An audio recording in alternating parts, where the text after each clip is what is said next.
Guess who's back? Welcome back to the channel.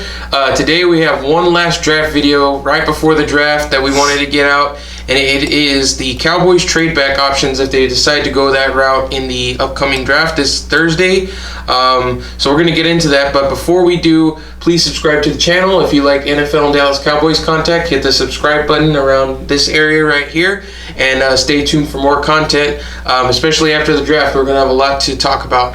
Yeah. We're pumping out this content at 7:30 in the morning, trying to get this last video out to y'all. Just got done working out. Subscribe, okay? Subscribe.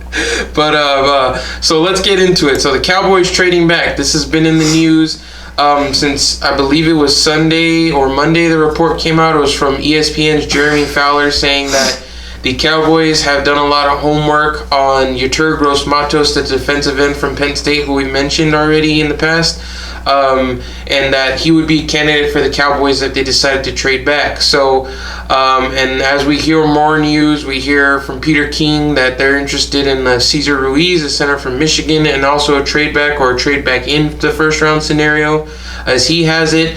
And then that was corroborated and confirmed by Jane Slater yesterday as interest in him as well. So let's look at that. Let's look at the players, starting off first that we see as options for them. We've already gone over the team needs before, defensive end, corner, safety, wide receiver. So let's get right into it. I think our favorite names, if they do decide to go back, are starting at wide receiver. So who's your first guy, RJ? Jalen Reagor. Freak athlete, squat 620, benches 365, 4.3 speed supposedly at TCU. That's not what he ran at the combine, but I mean everybody at their pro day, you know. And also he put on a few pounds right before the combines, so I don't know what the goal was, but I mean obviously it slowed him down a little bit because he was expecting to compete with Henry Ruggs, saying that he would beat his 40 time, which he didn't come close, but he's still a hell of a player. His production was very low this past season. I think that was more due to the fact that his quarterback was kind of crappy. Like he had one of the lowest percentage of catchable balls thrown his way in college this past season. So yeah, that's one of my favorite receivers that if we do trade back as far as receiver goes. And he's a yak monster, so he's very different from what the Cowboys have right now. Amari is the finesse route runner. Gallup is that down the field vertical threat, go up and get it guy. So Reagor would add a whole new element to the Cowboys passing game if they were to get him. The other receiver that I had written down was Denzel Mims, another Texas area product, the receiver from Baylor. He would go on the outside. He's bigger. I believe he's 6'3", really good speed, powerful body, and can frame up cornerbacks and win one-on-one battles. I really like him as well.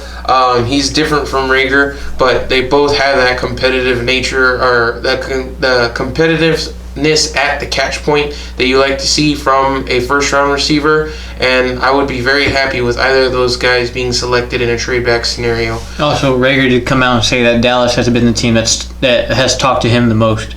Oh, Reagor said that? Yeah. Mm-hmm. And I believe Mims said that the Eagles were. So I think this will be a situation where it's going to be one or the other that would be there if you trade back to some of the areas that we're going to talk about later in the video. But like I said, I think either one of those guys would be great.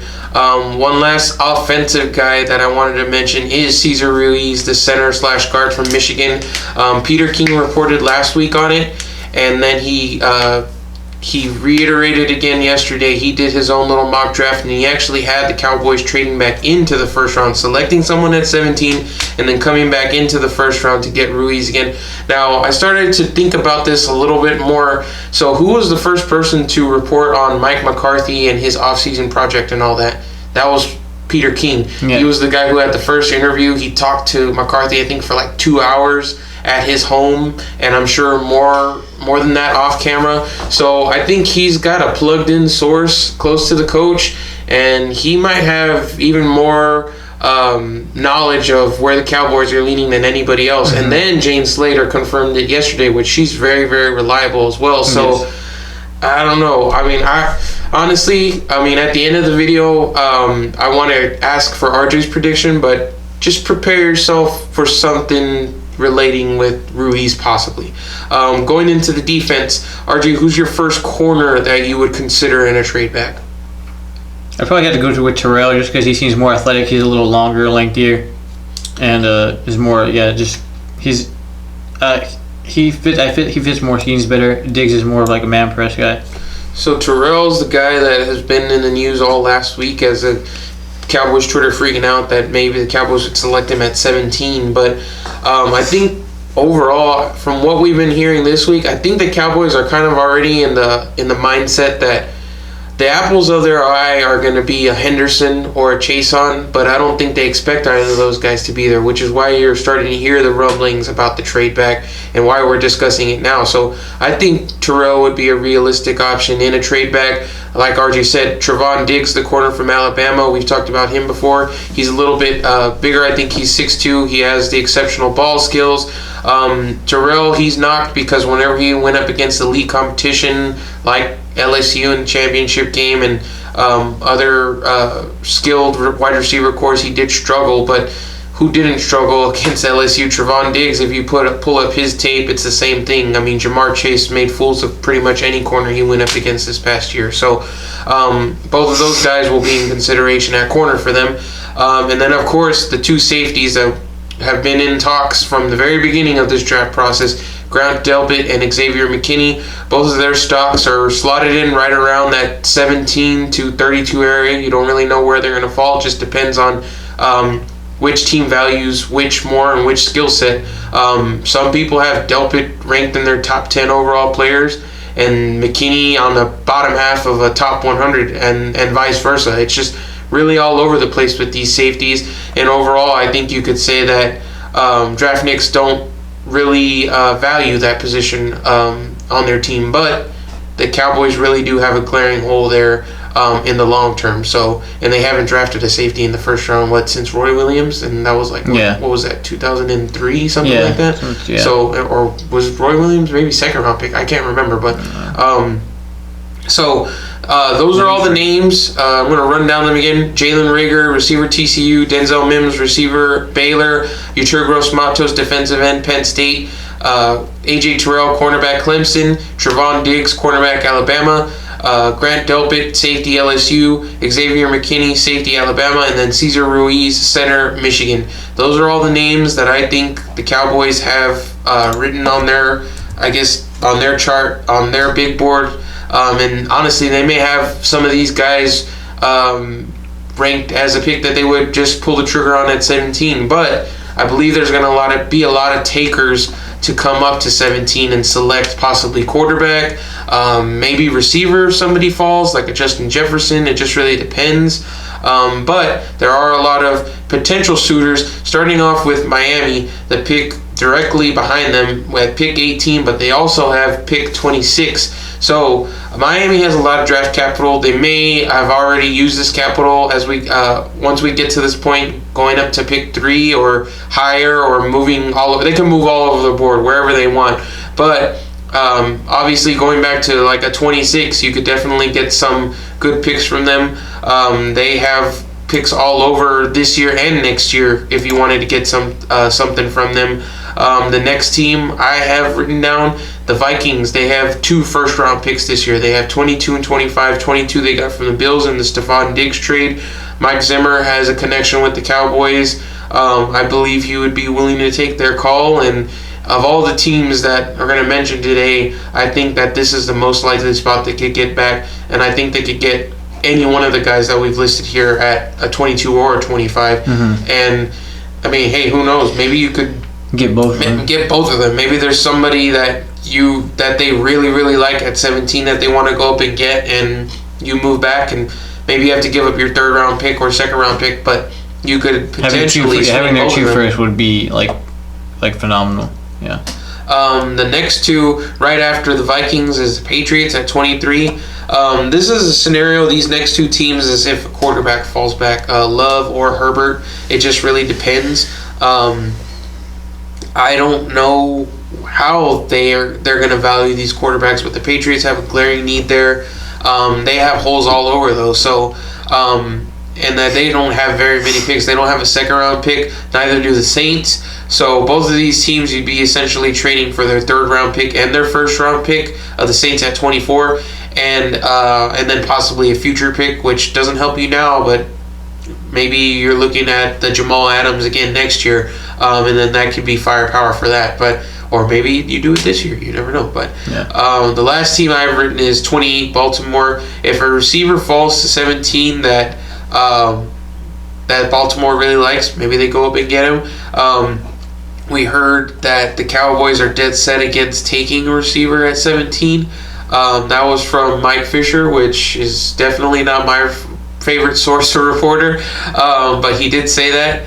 So maybe they really like Justin Jefferson. Maybe they really like Denzel Mims, and they want to get ahead of the Eagles, who are picking at 21, because pretty much everyone has the Eagles taking a receiver in the first round, or possibly linebacker. Or heck, maybe the Baltimore likes linebacker, and they want to go up and get their guy, which is another position that I didn't even put that name on here, but Kenneth Murray is another guy that we've been hearing about that the Cowboys like and could possibly get into trade back.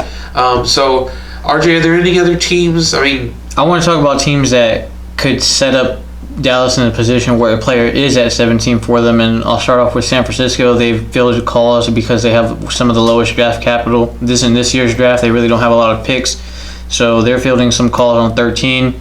Then you start off with 15 and 16 right off the bat, right in front of Dallas. Denver supposedly wants to move up for a receiver, so that could push an offensive tackle back. Atlanta wants to move up. I think Atlanta wants to move up for a guy like CJ. Mm-hmm. And that when you start moving around, it's like 3 teams in front of you start moving. That's going to push good players back, because guys are wanting not necessarily the best player as far as people have ranked, but as far as it goes, as far as wanting their guy. So that could easily push. The most likely scenarios, I could see a top offensive tackle falling to Dallas, and a team like Minnesota or a team like Miami wanting to move up and trade with Dallas. Yeah, because there's a host of offensive tackles that right after the big 4 that I think could go in the first round, with Isaiah Wilson from Georgia, Austin Jackson from USC, Josh Jones from Houston, Ezra Cleveland from Boise State. All 4 of those guys could be potential first-round picks that people could value in a draft where safety might be something that they're looking for, just because of the nature of not having as many visits and one-on-one with players. They may be more inclined to take a safe position like tackle rather than a boomer bust defensive end, or a specifically skilled receiver or something like that, or a quarterback that they don't want to take a chance on. So I mean, really, I think right after 17, 18, all the way up until 28, there's those the Raiders are behind them at 19. The Jags they're at 20. Both of those teams have a lot of draft capital because of all the player trades that they've done, the player exodus that they've done, starting with Khalil Mack and Jalen Ramsey. So, I mean, there's going to be a lot of options for the Cowboys, and I really think that they're looking hard at it because, like we've said before, I think Chason has been the guy last week that people were circling, and the Cowboys would be happy to take, and think that of all the players that we mentioned, that he would be the most likely to be there at 17 and would fit the value. But he's an edge rusher, and that's a high value position. I mean, he could go in the top 12, and and then boom, I mean, that's done. So so one last thing I want to mention is Javon Kinlaw, who we've been mentioning a lot, is if he's there at 17, would the Cowboys pick him? And I'm not so sure they would, because a lot of the stuff we've been hearing is that the Cowboys aren't 100% in on him because of injury questions. And these injury issues, which is he had hip surgery in 2018, which he recovered from. He has knee tendonitis. These are all things that teams probably already knew, but it just may not be something that the Cowboys are particularly comfortable with, especially in a year where they need their players to be immediate plug-and-play starters, their first 3 to 4 picks to be immediate starters on their team because of the holes they have. So if he falls to 17, there may be a team in the back half that really likes him and wants to come up. So, and the more news that has come out, if 3 teams in front of Dallas, like Atlanta, Denver, and San Francisco, were all to make trades, I think that sets Dallas up in a good position to trade back. As far as somebody's going to fall to Dallas. If those three teams happen to do trade, somebody's going to fall to Dallas. All right. Well, I think that pretty much covers everything. We're both very, very excited. RJ, if your gut reaction, and I'm talking about trade, I'm talking about pick, where they're going to pick everything, what do you think is going to happen on Thursday? We're going to trade back. And who are they going to pick? Gross-Matos or Reagor. Okay. So I said this yesterday. I recorded a podcast with my work buddies, and I think because of the Peter King thing, and I started connecting the dots, I think that the Cowboys are going to trade back with the Vikings at 25, and they're going to select Cesar Ruiz. And everyone's going to be like, what the fuck? But I don't know. If once Jane Slater confirmed it, Peter King's plugged in. He's always been plugged in. His source has got to be very, very close to McCarthy, I think. And if you look at the Cowboys, are they going to build on their strength, or are they going to try and fill a hole on the defense? I don't know. We've talked about that, where their strength is definitely the offense. But the reason it would be disappointing is because they did invest in Connor McGovern last year, but we don't know what his health status is. And would you rather have a guy who's already familiar with the position and played it more recently and is healthier than McGovern, like Ruiz, or do you want to gamble and take a chance on McGovern to slot in or go with Looney? I don't know, man. It's going to be interesting, but I'm preparing myself for slight disappointment already, and I think that they will be trading back, but it's not going to be for the player that we think it's going to be. So that's the video. We appreciate y'all watching. Leave a like, comment below what you think's going to happen. We appreciate you watching. Please subscribe, and we'll see you next time. Yo, I ain't here for the money, I ain't here for the fame. Though it might be nice to own a jet plane, I'ma do it all for you. Come along and see it's true.